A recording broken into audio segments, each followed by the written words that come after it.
Olá, estou hoje em Brasília, na Praça dos Três Poderes, passando para trazer uma palavra de instrução bíblica ao seu coração, a respeito do que é o nosso posicionamento no que tange a cidadania e, entre outras coisas, como expressão dela, o nosso envolvimento nas eleições.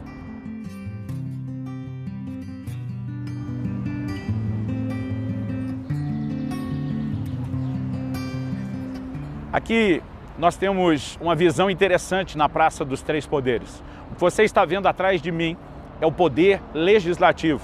À minha direita, você tem a Câmara dos Deputados, à minha esquerda, o Senado. Aqui, ao lado direito, que será mostrado para você agora, nós temos o Judiciário. Na minha extrema esquerda, nós temos o Poder Executivo. Esses são os três poderes que regem a nossa nação. Poderes esses que são definidos pelo voto do povo, pelo exercício da nossa cidadania.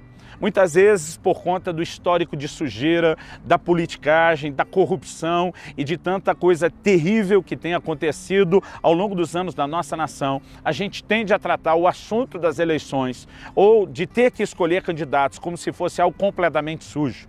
Alguns cristãos vão ao extremo dizer isso é coisa do diabo, é um sistema do mundo, nós temos que nos abster, não podemos nos envolver nisso.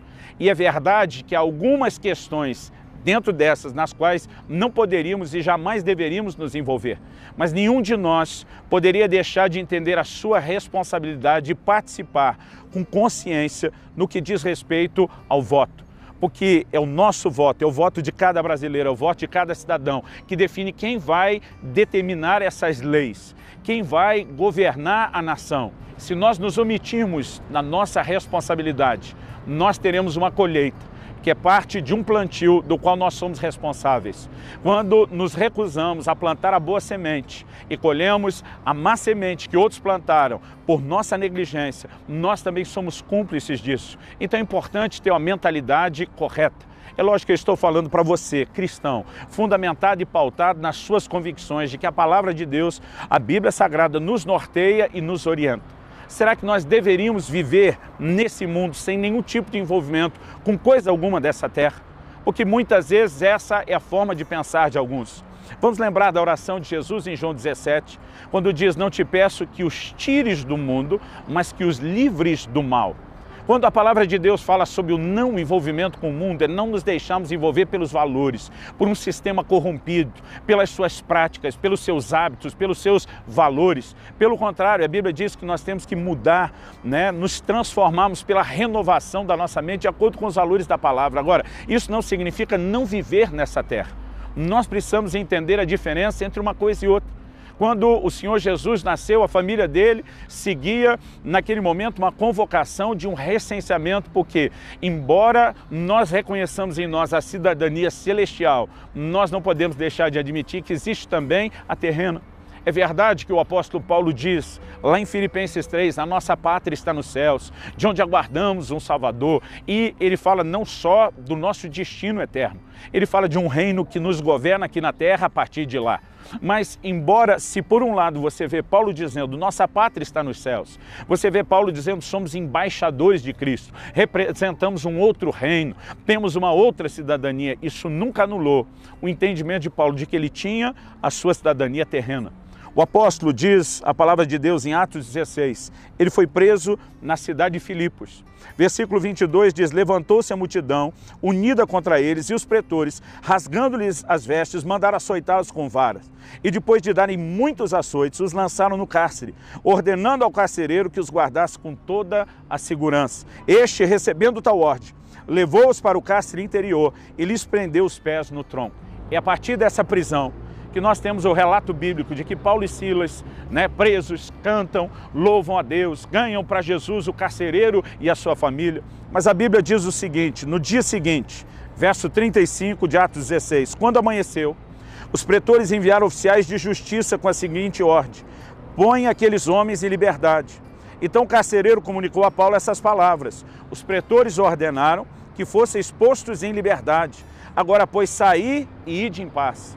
Porém, Paulo lhes replicou, sem ter havido processo formal contra nós, nos açoitaram publicamente, nos recolheram ao cárcere, sendo nós cidadãos romanos. Querem agora as ocultas lançar-nos fora? Não será assim. Pelo contrário, venham eles e pessoalmente nos ponham em liberdade. Os oficiais de justiça comunicaram isso aos pretores. E estes ficaram possuídos de temor quando souberam que se tratava de cidadãos romanos. Então foram ter com eles e lhes pediram desculpas. E relaxando-lhes a prisão, rogaram que se retirassem da cidade. Gente, a maioria de nós pensaria com uma única mentalidade. Fui preso injustamente, graças a Deus tenho oportunidade de sair, faço isso de boca calada, me mando o mais rápido possível. Paulo não. Paulo defende a sua cidadania terrena. Embora ele fosse, por herança sanguínea e ascendência, hebreu de hebreus e, como diz a Bíblia, da linhagem de Israel, ele era um cidadão romano. Ele diz, eu conheço meus direitos como cidadão. Eu sei que vocês violaram os meus direitos, vocês me colocaram aqui de forma injusta, vocês não me trataram da forma que deveria e agora vocês acham que eu vou sair de cabeça baixa, simplesmente sem mais nem menos. O apóstolo não estava apenas agindo com birra, não estava tentando arrumar briga, não estava apenas tentando um motivo para se vingar de alguém, não é isso. Ele está demonstrando uma consciência na qual ele se movia. Eu tenho direitos como cidadão e não tenho a capacidade de deixar de lado o entendimento de que a cidadania celestial, ela mescla e se combina com a cidadania terrena. E eu vou viver aqui de acordo com leis que estão aí para serem cumpridas e quando não são cumpridas nós protestamos e quando autoridades falham nós exigimos que elas se retratem. Sabe, esse tipo de mentalidade, vamos deixar para lá, não vamos nos envolver, ela é errada, ela é antibíblica. A palavra de Deus nos mostra a importância de dar a César o que é de César e não só a Deus o que é de Deus. A Bíblia diz sobre honrar o rei. A Bíblia fala tributo a quem tributo, imposto a quem imposto, honra a quem honra. O tempo todo nós temos indícios de que temos que viver a cidadania terrena. Então vamos jogar fora essa mentalidade equivocada, mentirosa, uma manipulação do reino das trevas para que a gente se omita. As eleições estão diante de nós de tempos em tempos. Não importa o nível delas, nós sempre temos uma responsabilidade. E eu não estou aqui para dizer em quem você vai votar. Essa é a beleza de uma democracia. Nós podemos ter maneiras de pensar diferentes, opiniões, uma visão de mundo diferente e o voto é seu, você faz a sua escolha. Mas se você, que se diz cristão, norteado e pautado pela palavra de Deus, de fato acredita nesses valores, eu posso no mínimo te dizer em quem não votar. Existem partidos que trabalham uma agenda de valores completamente contrários a tudo aquilo que nós cremos, não apenas como algo religioso ou prática de fé, como cidadania.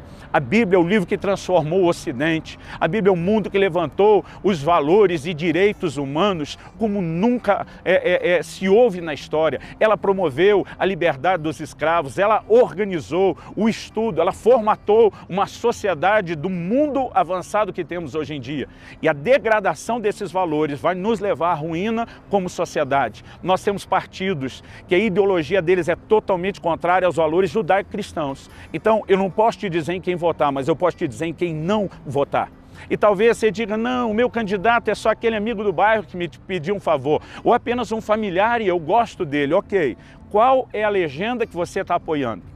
Quando você vota nele, mesmo sabendo que ele não vai entrar, o que você não entende é que o partido que o chamou, mesmo sabendo que não vai entrar, está usando ele para usar você, para dar o voto de legenda para eles, para que no final eles tenham peso, para que eles, com a sua ideologia, sejam escolhidos. Não seja inocente. Se um amigo pede que você vote nele, se um parente pede que você vote nele, mas se aliou a uma ideologia contrária àquilo que vem para destruir a família, para destruir os valores cristãos, para tentar promover uma depravação da sexualidade e do que diz respeito a ela nas nossas crianças. São alguns dos exemplos apenas. Você não pode concordar de forma alguma em apoiá-lo, porque você é cúmplice. Você está sendo enganado por alguém que foi enganado pelo próprio partido para simplesmente gerar apoio de legenda. Não faça isso.